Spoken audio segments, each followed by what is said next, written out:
Assalamualaikum warahmatullahi wabarakatuh.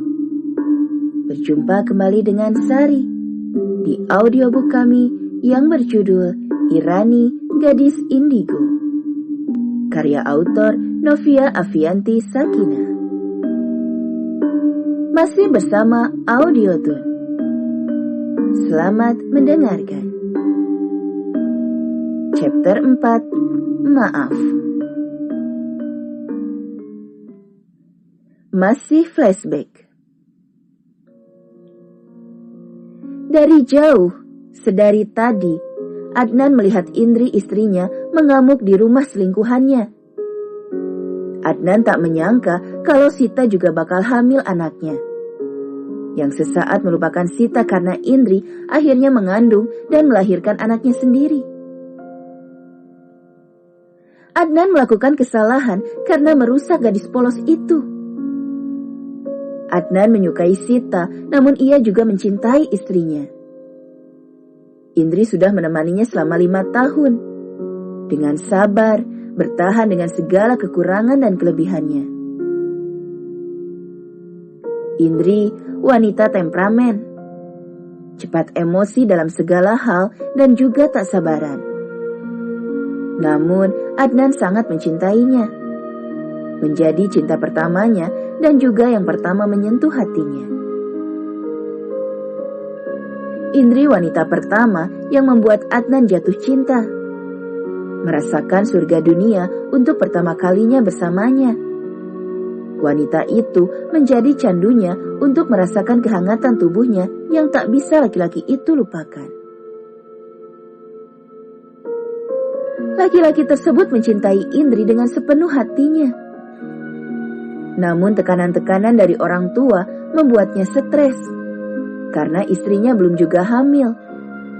Bahkan istrinya sudah berobat kemana-mana sampai ke luar negeri.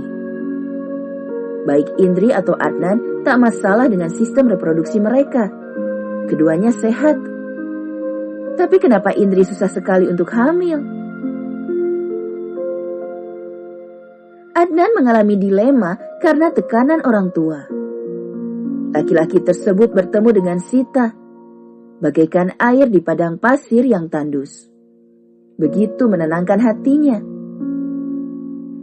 Untuk kedua kalinya, Adnan merasakan jatuh cinta kepada seorang Sita. Keduanya berbeda. Sita kebalikan dari Indri. Laki-laki tersebut juga tak tahu sejak kapan ia mencintai Sita. Hatinya terbagi tak hanya milik Indri, tapi milik Sita juga. Laki-laki itu kini menyesali perbuatannya pada Sita. Sita sudah menggodanya secara tak langsung. Gadis itu begitu cantik dengan kulit khas Indonesia, membuatnya ingin merasakan tubuh indahnya yang masih perawan. Pertama kalinya laki-laki tersebut menjajahi dan menerkam tubuhnya. Merasakan kenikmatan menjamah selaput darah milik gadis itu. Berbeda dengan istrinya tak sepanas saat ini. Sita menangis. Begitu kejantanan miliknya masuk ke dalam tubuhnya. Namun itulah yang membuat laki-laki itu berhasrat untuk semakin memasuki tubuhnya. Beberapa kali mereka melakukan hubungan suami istri yang seharusnya tak dilakukan dengan wanita yang bukan muhrimnya. Keduanya bahagia setiap melakukan itu. Apalagi saat laki-laki itu memberikan janji manis kepadanya. Laki-laki tersebut berniat menjadikan gadis itu sebagai istri keduanya, bila Indri tak kunjung hamil. Orang tua Adnan pun sudah setuju bila Adnan menikah lagi tanpa harus menceraikan Indri. Namun kenyataannya berbeda dengan harapan. Ternyata Indri hamil. Kedua orang tuanya bahagia saat Indri hamil. Laki-laki itu tak tahu kalau gadis itu hamil. Laki-laki itu pun memilih meninggalkan Sita untuk bersama Indri. Dan terjadilah kejadian yang tak bisa ia cegah. Laki-laki tersebut bingung harus bagaimana. Orang tuanya tak mengizinkan laki-laki itu menikah lagi bila Indri hamil. Sita melahirkan anaknya. Kekacauan ini harus segera ia selesaikan. Tapi bagaimana caranya? Kedua orang tuanya menyuruh untuk meninggalkan gadis itu. Berat hatinya untuk memasuki rumah gadis itu. Secara diam-diam. Setelah semua warga pergi meninggalkan rumah gadis itu. Gadis tersebut menangis sendiri di kamarnya.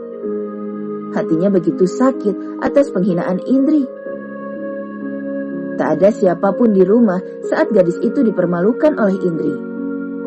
Tak ada yang membelanya. Membuat hatinya terasa begitu sesak, merasa sakit yang teramat sangat. Kenapa semua terjadi kepadaku, Tuhan? Kenapa sesakit ini?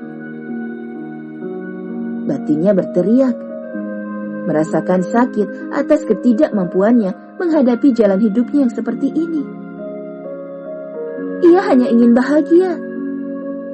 Namun kebahagiaan itu tak berpihak kepadanya. Pelan-pelan laki-laki itu memasuki kamar gadis itu. Ia mempunyai kunci duplikat kamar gadis itu, yang masih laki-laki itu simpan. Saat gadis tersebut memberikannya dahulu, saat mereka masih bersama. Setiap malam, laki-laki itu selalu berbohong kepada istrinya kalau ia begitu sibuk di kantornya. Laki-laki tersebut sengaja membayar orang untuk berbohong kepada istrinya kalau ia setiap malam selalu berada di kantor. Laki-laki itu selalu menyelinap masuk kamar gadis itu untuk dilayani kekasihnya itu layaknya pasangan suami istri. Gadis itu menangis di kamarnya. Laki-laki itu benar-benar merasa bersalah kepada gadis itu. Perlahan laki-laki tersebut mendekati gadis itu. Suara langkah kakinya membuatnya sadar bila laki-laki yang cintanya itu berada di sini. Semua tentang laki-laki itu. Gadis itu hafal betul, tak ada yang terlewatkan sama sekali. Gadis itu pun menoleh untuk memastikan kalau dugaannya benar. Mau apa lagi kamu kesini? Belum puaskah kamu menyakitiku sampai seperti ini? Bentak gadis itu, kesal, marah, dan juga sakit hati. Gadis itu berpaling kembali, tak ingin melihat wajah dari laki-laki yang menyakitinya. Maaf Sita, ucapnya pelan. Namun gadis itu masih tak mau melihat wajahnya, yang membuat laki-laki tersebut benar-benar merasa sakit hati. Sudah cukup kamu menyakiti aku. Pergi dari hidupku. Bentaknya lagi. Rasa sakit hatinya membuatnya melupakan rasa cintanya kepada laki-laki itu. Laki-laki tersebut memeluk gadis itu dari belakang dengan erat. Membuat gadis itu meronta-ronta, minta dilepaskan oleh laki-laki itu.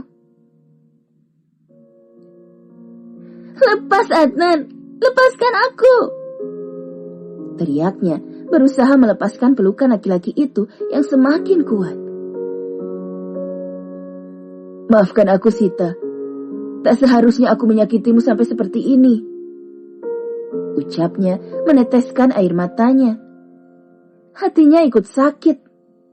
Merasa sakit yang diterima oleh gadis yang ia cintai saat ini. Sudah cukup Adnan. Sudah cukup sampai di sini. Aku mohon lepaskan aku. Ucapnya lagi. Benar-benar pasrah dengan keadaan yang membuatnya begitu sakit hati. Maafkan aku Sita. Laki-laki itu melepaskan pelukannya. Ia melihat sekelilingnya mencari anak yang dilahirkan oleh gadis itu. Di mana anak kita sayang? Tanyanya masih mencari-cari bayi itu. Anak. Anak mana yang kamu maksud? Sita, di mana anak kita? Tanya laki-laki itu mulai panik. Takut bila gadis itu membunuh bayi tak berdosa itu. Aku tak tahu. Jawabnya tak peduli. Di mana dia, Sita? Tanyanya lagi. Aku tidak tahu. Aku tak akan memberitahukanmu di mana anak itu. Kamu harus merasakan bagaimana rasanya kehilangan. Kamu harus tahu bagaimana menjadi aku. Bentaknya puas telah membuat laki-laki itu ketakutan. Sita, anak itu tak bersalah. Jangan hukum anak itu karena kesalahanku. Anak itu harus menerima hukumannya karena lahir di dunia ini. Sita, di mana anakku? Teriak laki-laki itu. Dia benar-benar takut kalau gadis itu berbuat nekat. Cari saja sendiri. Jawabnya tak peduli. Sita! Teriak laki-laki itu, membuat Dina masuk ke kamar Sita. Adnan! Panggil Dina saat ia membuka pintu kamar putrinya. Laki-laki itu pun keluar kamar gadis itu untuk menemui Dina sekalian menanyakan di mana anaknya berada. Apa yang terjadi, Adnan? Ada keributan apa? Tanya Dina setelah mendengar dari tetangga kalau putrinya sudah dilabrak seorang wanita.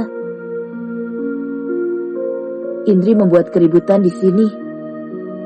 Jawab Adnan pelan. Kenapa kamu tak cegah, Adnan? Kamu suaminya. Ucap Dina sudah terlanjur kecewa kepadanya. Maaf, Bu. Sita, bagaimana keadaanmu, Nak? Tanya Dina mengangkat tangannya untuk mengelus pipi putrinya.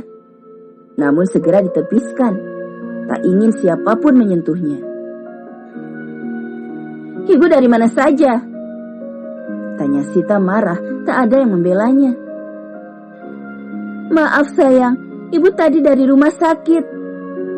Tak usah memperdulikan bayi itu, Ibu. Dia hanya pembawa sial.